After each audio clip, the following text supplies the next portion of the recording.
It's Maze from Real Social Dynamics. Welcome to Boston, Massachusetts. And today we're going to jump into a seminar on a few self-development topics. Enjoy. How you doing, Boston?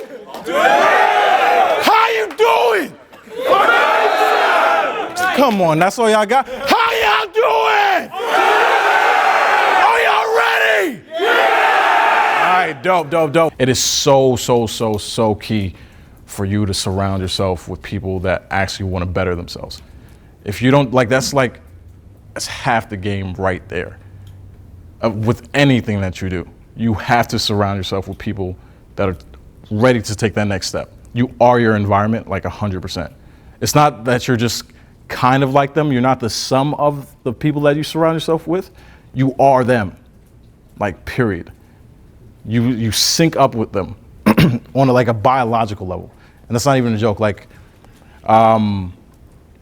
think Daniel Goleman talks about this in the book Focus. The people that you surround yourself with, you literally sync up with them on a neurological level. You smile when they smile, you guys make jokes at the same time. Do you ever do that with your boys? Yeah. You sync up on a neurological level. So if you're surrounding yourself with people that aren't applying themselves, how your neurons looking? Okay? That's half the game right there. All right? All right? You got to surround yourself with people that take action. So key. What's been some of the major breakthroughs you had as far as the game? Catching all my rationalizations.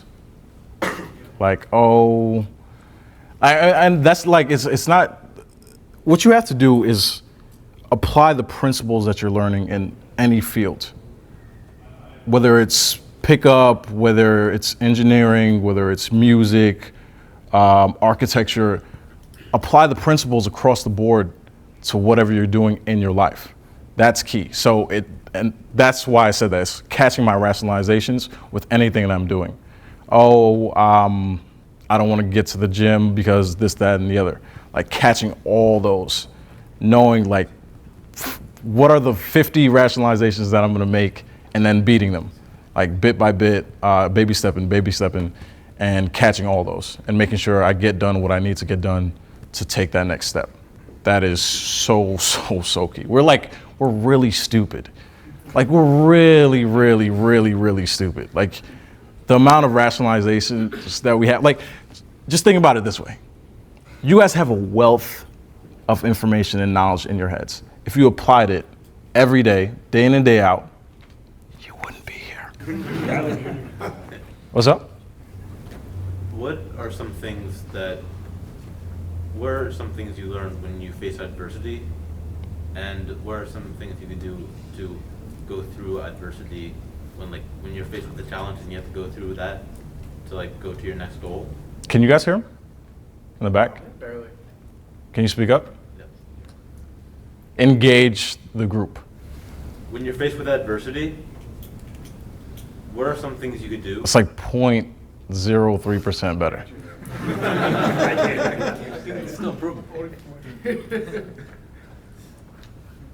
When faced with adversity. Stand up. Let's go.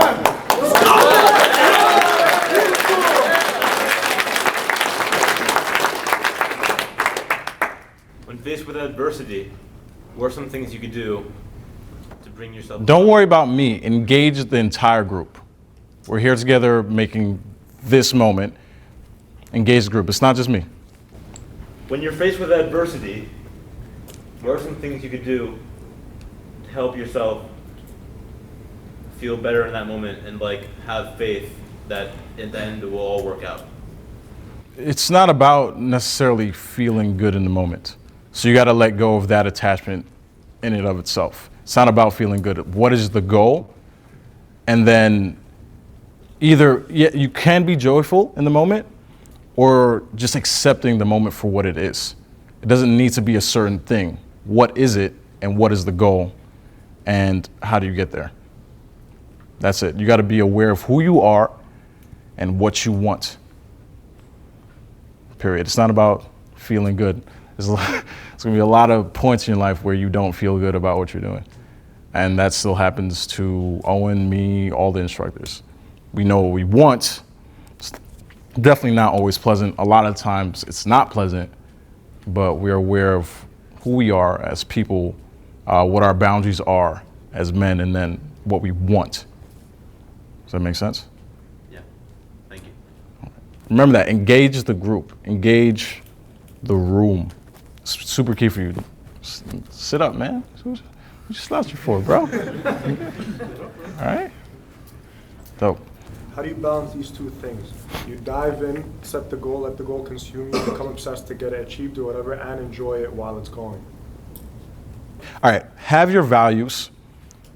Be aware of what your values are, and then prioritize your values. What's most important to you, and then what order does it come in? Is it your health? Is it work? Is it your job?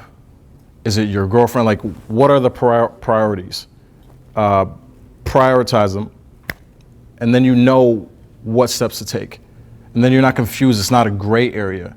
So you know exactly what you want to do, and it's not uncomfortable.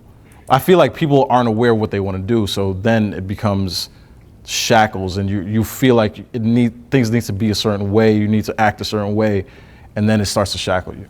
When you have a clear vision of what you want, then you know exactly where you're going, and you have a reason for doing even the most grueling shit. So like even when I was working in retail, back when I was younger, I knew my goals. I knew what I wanted to get to. Like it was clear. So I was happy as shit to go to work. I didn't care. I knew exactly where I was going. Does that make sense? Yeah? Right? Dope. So prioritize your values. Know exactly what you want. Have a foundation. Be aware of yourself, and then you can know where you're going. How do you avoid burning out when you're hustling so hard? It's gonna happen. You're gonna burn out. You're gonna burn out, and you're gonna adjust. Burn out. Fail gloriously. Like, get to that point fast, and then from there adjust. It's pattern interrupting.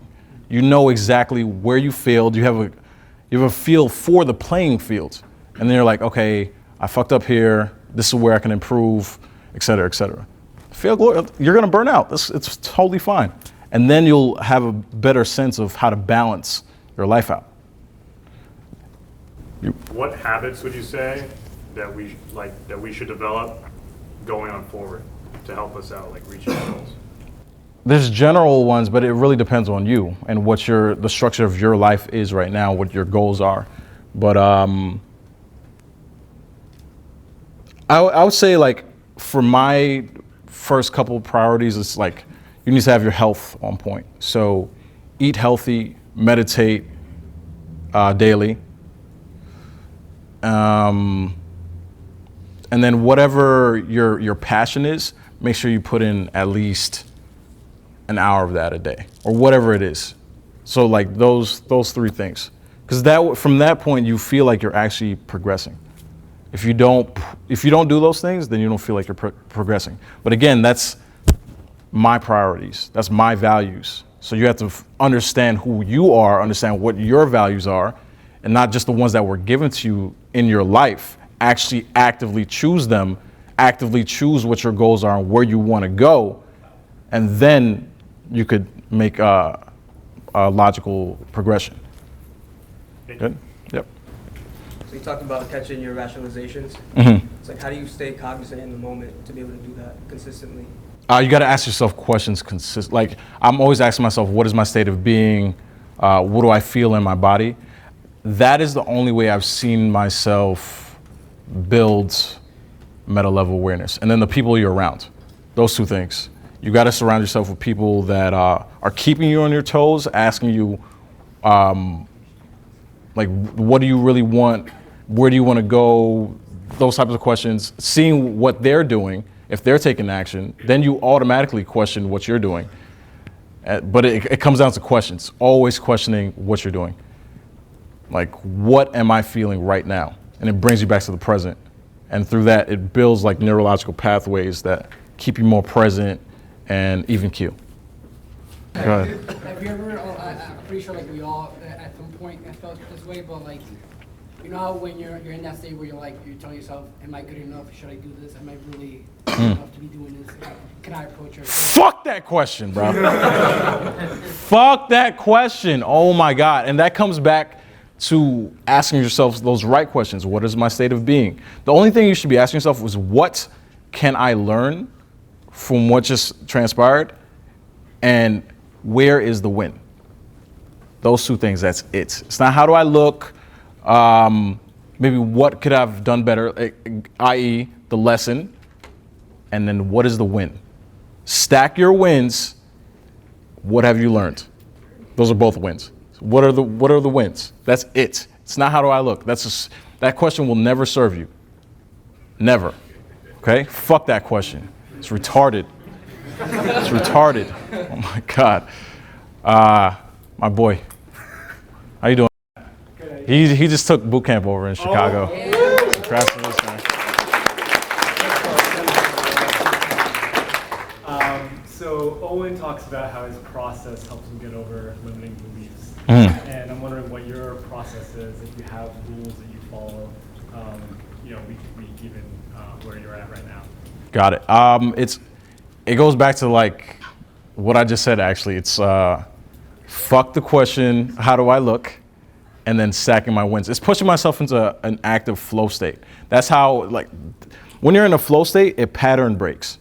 So it pattern interrupts. Whatever your day-to-day life is, your zombie-like state, it breaks that. So I actively push myself into a flow state through the day.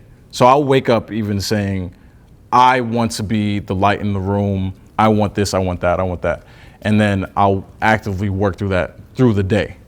And anything that falls within that category, I stack as a win. So I want to be the light in the room. I walk in, I smile, and somebody else smiles or doesn't smile. I'm like, yo, that was dope. That was fucking awesome. And I'm irrational about it. I don't give a fuck how I look. It's like, yo, that shit was dope. I smiled like, oh, you see this? Ooh, I brought energy into the room. So it's stacking those wins irrationally, pushing yourself into a flow state. That pattern interrupts your day-to-day life. And then being very, very aware of what's in your subconscious and what your limiting beliefs are. Does that answer your question? Yeah. Oh. Quick plug, you'll learn so much from this dude if you sign up for boot camp. So. Thank you very much. Yeah, brother. I actually have two questions. Earlier you mentioned the muse. Yeah. What is the muse? In the zone? You're in the zone. This undescribable feeling of like something else just coming through you. Like when I'm making music, for instance, and like these melodies are just rushing in one after another. When I'm super witty with a girl that I like, and like I'm like, what the fuck was that? Did that just come out of my mouth? Anything like that, where there's this undescribable feeling of something coming through you, and you're not blocking that. You're not afraid to take that next step, and you're letting this thing come through you. It's the best way I can describe it. What's that thing around your ear? And why do you wear The it? feather? Yeah. I usually wear it. I do fly. What you mean, boy? I just liked it. It was on Etsy. Etsy's the shit for anybody that doesn't know about Etsy. It's handcrafted stuff. It's dope. I saw it and I liked it, so You wear it while going out? Yep. Do you game with it too? Yep. Okay. Yes, I do. It's a very effective peacocking item. Even though it's really not why I got it. I just like the feathers. I just have somewhat of an eccentric style. I've So never seen someone wear that, that's why. thanks, bro. You ever One sec, guys. Who's another mentor in another area of your life, and why? I feel like you need to be a student like 90% of your life, and you can really learn from anybody. Like the bum on the street, the person working at McDonald's. You should be able to analyze a situation and take something out of it, regardless of what it is. Like what somebody's actions are whether you deem them bad or good, like what is the lesson there? There's always a lesson. There's always something to be learned or relearned. So I have a plethora of mentors in my life. Music, all my boys, like everybody around me I look at as a teacher.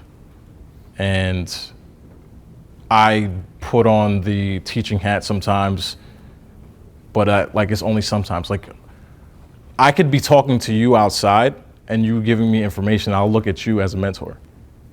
That's how you have to be. You have to be a student 90% of the time. So I hope you enjoyed those self-development topics. Implement whatever resonated with you. And of course, subscribe. Much love. Till next time. Peace. Subscribe, motherfucker. Subscribe. Now you got daddy in there. There you go.